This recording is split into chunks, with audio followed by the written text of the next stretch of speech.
Conditional formatting in Excel highlights important data, so you don't have to scan through every row. It's just going to jump out at you. I'll show you. All right, so we're looking at a list of IT service tickets. And first, we're going to highlight the critical tickets in the priority column. So after I select that field, I'll go to Conditional Formatting on the Home tab, highlight Cell Rules and Text that contains, and I'm going to look for Critical. And I'm going to stick with this light red fill.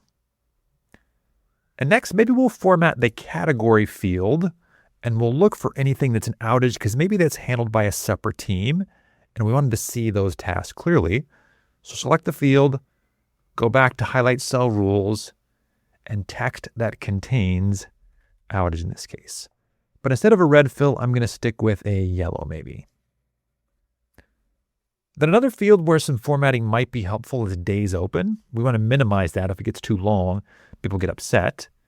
So I'm going to select days open, and I'll try a couple of different ways to format this. So under conditional formatting, I could go with color scales, where red indicates a higher number and green is a lower number, and you have this spectrum.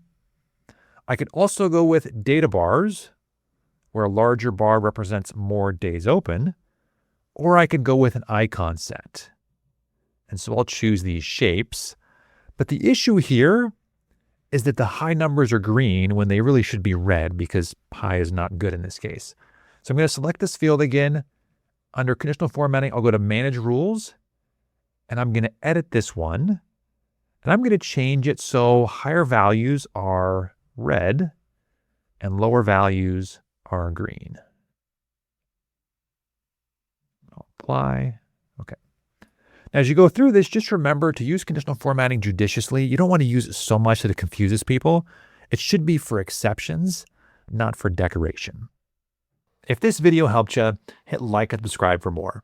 And if you want to go deeper, I have a full Excel course in the links below.